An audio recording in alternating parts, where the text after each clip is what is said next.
en tous les cas de ton invitation et je me réjouis de venir partager avec vous ce qui est sans doute une innovation de nature assez radicale. Alors le terme consacré, c'est une innovation paradigmatique pour une raison simple.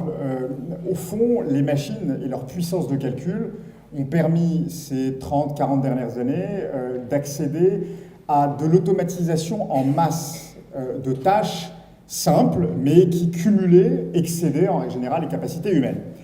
Jusque-là, rien de réellement nouveau, si j'ose dire. On est dans l'esprit mécaniste multiséculaire qui a été bien vu notamment par quelqu'un comme Leibniz, qui avait déjà fantasmé l'idée qu'on puisse raisonner, il disait ratiociner, de termes qui existent du reste toujours dans notre langue, peut-être un usage un peu défraîchi, mais qu'on pouvait, au fond, décomposer des tâches complexes en des tâches simples, et que, disait-il déjà à l'époque, on pouvait faire débattre des individus pour parvenir à une sorte de vérité. Mais au fond, l'idée, c'est d'avoir des tâches encore une fois, assez sommaires, qu'on pourrait agencer grâce à ce qu'on appelait dès l'époque des automates. Ce qui se passe de réellement nouveau depuis maintenant une vingtaine d'années, c'est que les machines apprennent. Et ça, je pense que vraiment l'élément de disruption, comme qu'on vient de dire, est là.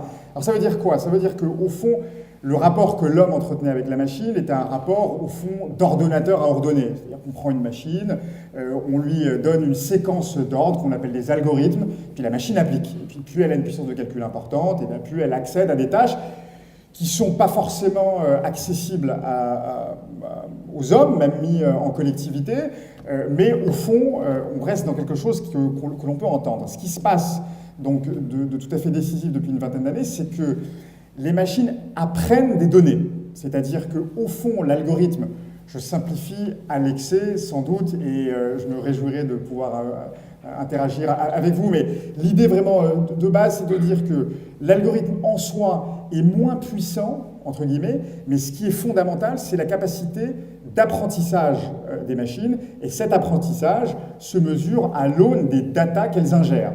Et donc, les machines, aujourd'hui, au fond, on les éduque, comme on éduque des enfants, en leur donnant un certain nombre de données qu'elles digèrent et autour desquelles elles arrivent à dériver ce qu'on appelle des patterns, en bon français, ou des signaux faibles, qui vont permettre aux machines de gagner, cette fois-ci, des facultés qui sont des facultés d'abstraction et qui permettraient de les élever au rang d'outils cognitifs.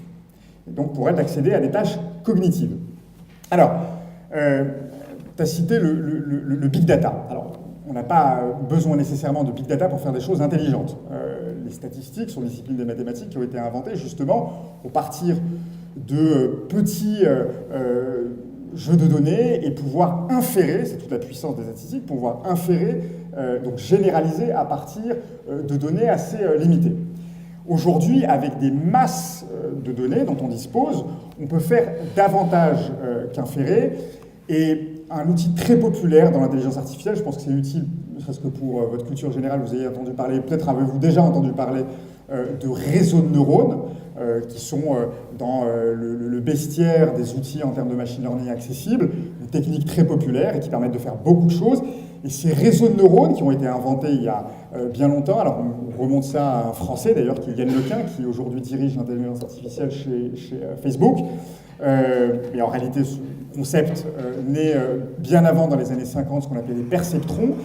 Et bien au fond, cette technique scientifique existait depuis un moment, mais fonctionnait assez mal. C'est-à-dire qu'on avait compris, dans une logique qu'on appelle connexionniste, que les données permettraient au fond aux algorithmes, aux machines, d'accéder à davantage que la superposition de tâches simples, mais complexes en volumétrie.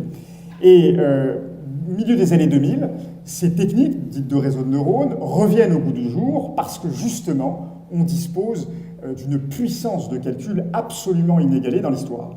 Et pour vous donner une idée, les serveurs qui aujourd'hui font tourner ces machines, pour entraîner un réseau de neurones, et parfois on utilise des fermes de serveurs, c'est-à-dire des espaces gigantesques. On a une puissance de calcul suffisante pour faire digérer aux machines ces données. En bout de course, on a quoi? Alors, au bout de course, il y a près de 10 ans, on a pu montrer que des machines, avec ce nouveau paradigme, avec ce machine learning, étaient capables de lire tout à fait efficacement de l'écriture manuscrite. Aujourd'hui, c'est utilisé de façon assez courante, et je vais en arriver bien entendu aux exemples qui vous importent, j'imagine, qui sont ceux de la santé. Lorsque vous avez un courrier, lorsque vous écrivez un chèque, eh bien, vous avez une écriture qui est aussi distincte d'un individu à l'autre qu'on peut l'imaginer. Eh bien, les machines aujourd'hui, avec ces réseaux de neurones, ont une efficacité absolument redoutable pour regarder ce type de document et pouvoir reproduire extrêmement fidèlement ce qui est inscrit dessus. Alors, ça n'a pas l'air grand-chose, mais vu du point de vue des techniques qui étaient utilisées avant, eh bien, on essayait de comprendre comment un individu écrit, on faisait des formes, des pleins, des déliés, comme on disait à l'époque. Et puis, aujourd'hui, de façon finalement assez économique, on fait ingérer des monticules de données, qui sont là en l'espèce énormément de variantes d'écriture, et la machine elle-même, c'est très important, c'est elle-même, va trouver des motifs un peu abstraits qui lui permettent ensuite d'inférer ce qui a exactement été écrit. Donc, quelque part au milieu des années 2000, on se dit bah, le potentiel est absolument gigantesque, allons plus loin, et on a devisé dans à peu près tous les secteurs les opportunités dont on pouvait se saisir, et notamment dans le domaine de la santé. Et ce qui relevait de la science-fiction, aujourd'hui, devient un peu réalité, c'est-à-dire qu'on commence à avoir des machines qui sont dotées de capacités d'analyse, parfois extrêmement puissantes, parfois même troublantes, et s'il y a des matheux dans la salle, je pourrais vous dire pourquoi. Et j'ai indiqué dans le projet que je vous présenterai quelque chose qui n'a pas à voir directement avec Ecopol, mais qui a à voir avec l'imagerie, puisqu'on a là un outil particulièrement populaire d'application des réseaux de neurones, avec des machines qui sont capables de lire des radios, des scanners, des IRM, un peu toutes seules. C'est-à-dire qu'on les entraîne, encore une fois, donc on les fait... comme un enfant, on lui fait lire beaucoup d'images, de scanners d'IRM selon le problème posé. Puis au bout d'un moment, la machine arrive à inférer et lire aussi bien, parfois mieux, que les experts. Alors, oui, c'est peut-être un peu long, hein. Oui. C'est juste pour être sûr de bien comprendre. Vous allez continuer à bien m'entendre si je parle suffisamment fort. Ça veut dire qu'une machine, on lui montre une image d'une tumeur, on lui dit ça c'est une tumeur, elle l'enregistre. On lui montre une deuxième image qui n'est pas une tumeur, on lui dit ça n'est pas une tumeur, et on fait ça 1 million de fois, et à la fin elle est capable de se dire ok ça c'est une tumeur parce que tu me l'as appris, et ça c'en est pas parce que tu me l'as appris. C'est un peu comme ça que ça fonctionne. Alors c'est un peu comme ça, c'est-à-dire qu'en effet, on va, là aussi terme un peu technique, mais qui participera aussi, j'espère, avantageusement à votre culture générale du sujet. En effet, quand je disais qu'on éduque la machine, c'est qu'on lui montre, on lui dit ça c'est une tumeur, ça n'en est pas, ça c'est une tumeur, ça n'en est pas, on lui montre autant de variabilité de cas qu'on peut, et au bout d'un moment, elle-même réussit à comprendre comment se comporter face à des images qu'elle n'a jamais vues. Alors, ce qui est un peu troublant, c'est que, alors, ce qu'on appelle techniquement, là, de ce que tu décris, de l'entraînement supervisé. Et ce qui est un peu troublant, c'est qu'aujourd'hui arrivent des classes d'algorithmes plus compliquées, qu'on appelle des entraînements qui sont basés sur des entraînements non supervisés, c'est-à-dire que l'homme lui-même ne participe plus à l'entraînement. Alors, donner un exemple, par exemple, le jeu de Go, vous avez entendu parler de la technologie de Google qui permet de battre les très très bons joueurs au Go. Ce même algo, donc, qui s'appelle AlphaGo, on l'a utilisé, on l'a décliné dans le cadre des échecs. Et ce qui s'est passé, c'est que globalement, c'est strictement le même algorithme, il s'est entraîné contre lui-même. Il a joué contre lui-même, et en 3 heures, est parvenu à un niveau de grand maître, il faudrait vérifier l'information, mais quelque chose d'extrêmement substantiel, en 3 heures d'entraînement, pour un algorithme qui ne savait rien. Et donc, maintenant, je vais vous donner, pour illustrer la puissance des algorithmes, et puis l'impact qui est, on l'espère, positif, mais dont il faudra contrôler les conditions de mise en production, à la fois sur le plan, alors là, pour ce qui nous concerne, sanitaire, sur le plan légal, sur le plan éthique. Il y a aujourd'hui des applications qui sont en cours de développement qui permettraient de prendre un smartphone, de le poser sur votre peau et de lire automatiquement une image qui est par exemple un grain de beauté. Et savoir aussitôt quel est votre risque, que ce soit un mélanome, que ce soit rien, que ce soit une autre lésion. Et là encore, vous voyez que ce dispositif, il a ceci de particulier rapporté à un expert, il fait à peu près aussi bien que l'expert dans ces conditions, mais il a ceci de particulier que un expert, il faut 20 ans pour le former. Et puis lui-même, par voie de compagnonnage, il faudra encore plus longtemps pour qu'il se forme. Un algorithme, il faut quelques heures pour l'entraîner. Et le deuxième effet qui se coule, c'est qu'un même algorithme, vous pouvez le déployer sur potentiellement des milliards de smartphones. Donc prenez un expert, vous mettez 20 ans à le former, lui-même en forme un certain nombre, avec tous les efforts que ça demande, et là vous avez un algorithme qui lui-même, une fois formé, peut être déployé un peu partout dans le monde. Donc c'est absolument vertigineux comme impact potentiel, et puis ça suppose aussi qu'on réfléchisse à l'ensemble des conséquences pratiques sur l'évolution des métiers, etc. Merci pour ces premiers éclairages. On passe à la Très bien. Alors, très bien. Je vais vous présenter Ecopen et puis je vais m'en saisir de prétexte pour vous parler davantage d'intelligence artificielle. Alors, Ecopen, c'est une innovation de nature clinique, une innovation médicale. Et de quoi s'agit-il exactement? Je suis navré, hein, manifestement, il y a une coupure, une césure à l'hémicycle gauche. L'idée, c'est d'avoir un échographe miniaturisé, branché sur un smartphone. J'imagine que vous avez tous vu un échographe ici. Vous voyez, c'est une grosse machine qui coûte très cher. En revanche, qui est très utile au plan médical. Pourquoi? Parce que, d'une part, comme toutes ces consoeurs d'imagerie, on peut voir dans le corps. Par ailleurs, l'examen est dit non invasif, c'est-à-dire que ce n'est pas dangereux pour le corps. Donc c'est très utile.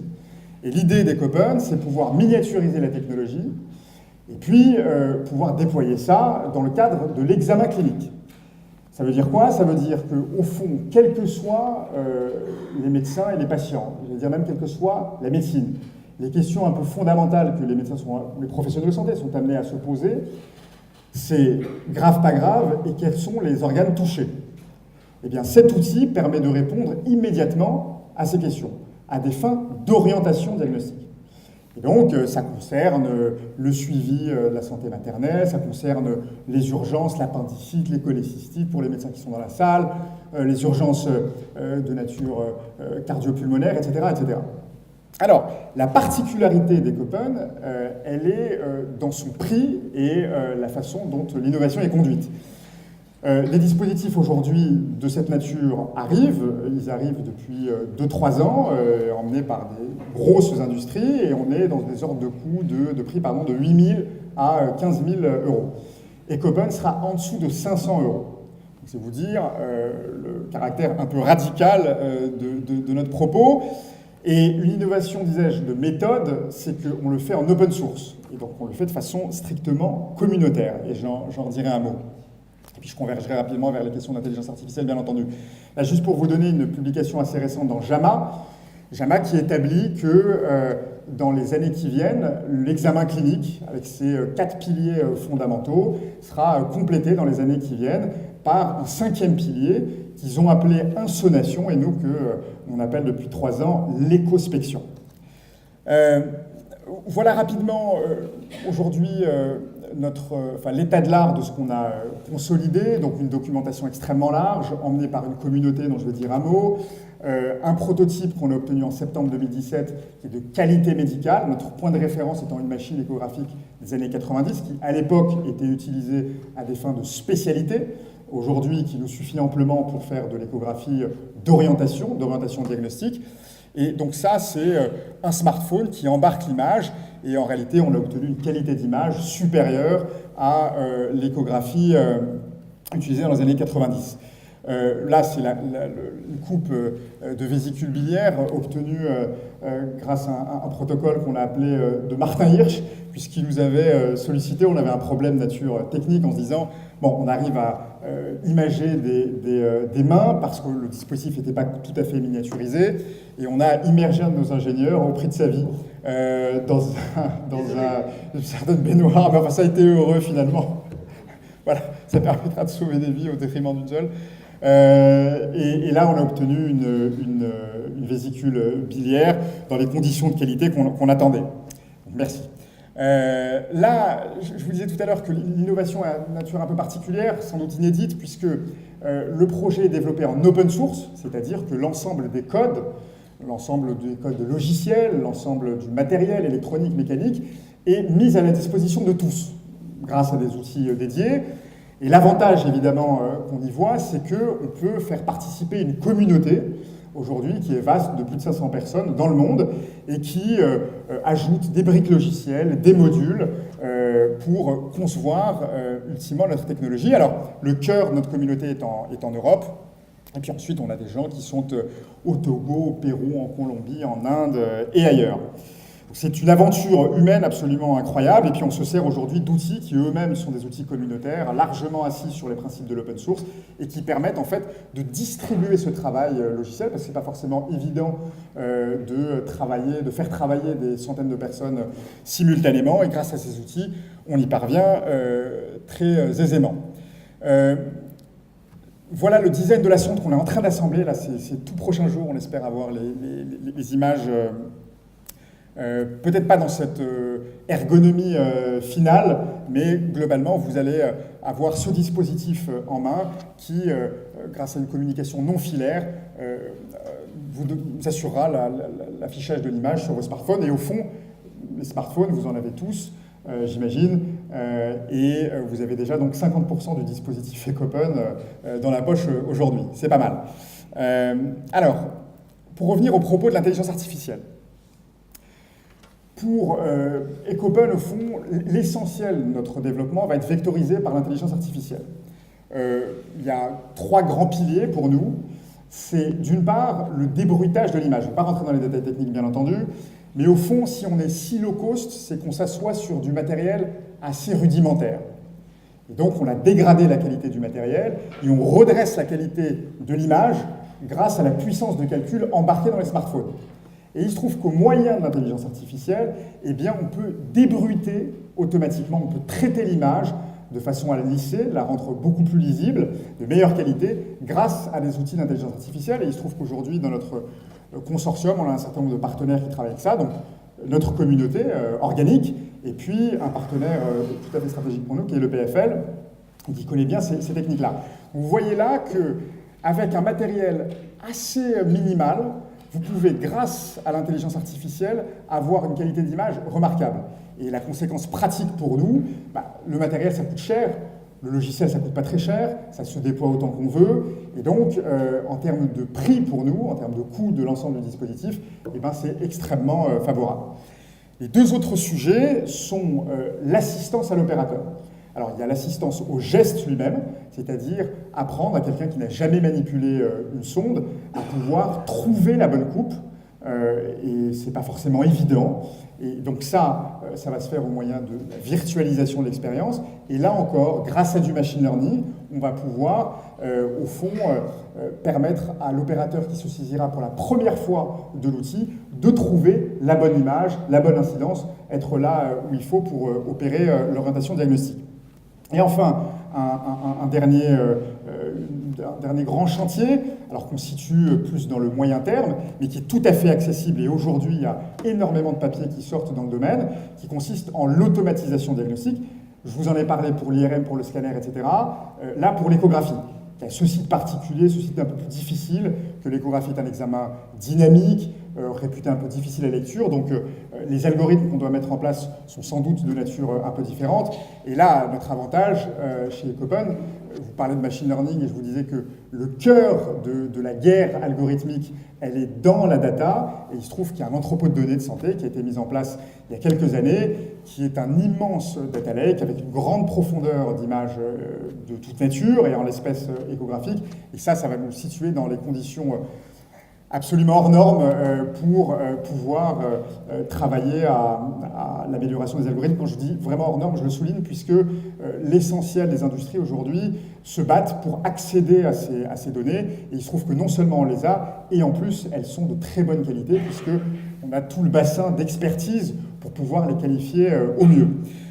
Enfin, et c'est mon dernier mot, je vais vous parler d'un papier qui est sorti il y a 3 semaines, et qui est à mes yeux absolument spectaculaire, qui est une algorithmie pour lire des images de radiographie standard. Alors, depuis quelques années, comme je vous l'indiquais un peu plus tôt, l'imagerie, c'est un domaine qui a flambé sur le plan de l'intelligence artificielle et tout le monde s'y intéresse.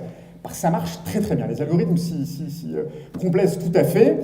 Et donc, à la lecture première de cet article, on se dit, bon ben voilà, on a un algorithme qui lit très bien des images de radiographie du thorax en l'espace. Bon, qu'y-a-t-il de nouveau? Qu'est-ce qui justifie que l'article ait été publié dans une excellente revue qui est JAMA? Eh bien, en fait, les performances du dispositif sont meilleures que celles de l'expert. Et au fond, ça interroge, parce qu'il n'y a pas de raison pour quelqu'un qui est l'algorithme en l'espèce, qui a été éduqué par un autre quelqu'un qui est un expert, un médecin, fasse vraiment mieux, qui se hisse au niveau de l'expert, on peut s'y attendre, qu'il fasse mieux et de façon assez spectaculaire, c'était plutôt inattendu. Et en fait, je ne rentrerai pas dans les détails techniques, c'est qu'on a appris à l'algorithme à lire des radiographies de thorax comme on lit des scanners. Tant et si bien que sur Twitter, un certain nombre de médecins se sont amusés à distribuer des radiographies de thorax qui ont été vues par des pneumologues, vues par des radiologues, qui ont été considérées comme normales et qui en fait correspondaient à des images pathologiques. Et comme cet algorithme lisait des radios comme on lit des scanners, en effet au scanner il y avait des lésions et qui n'ont pas échappé à l'intelligence artificielle. Voilà, donc ça vous donne l'étendue des potentiels aujourd'hui technologiques qui sont vectorisés par l'intelligence artificielle. C'est une authentique révolution, c'est un impact extraordinaire et dont il faudra aussi équilibrer les opportunités par les risques, parce qu'il y en a, et je vous en ai dit un certain nombre, il faut aussi être capable d'encadrer l'évolution de ces technologies au plan légal et au plan éthique. Voilà.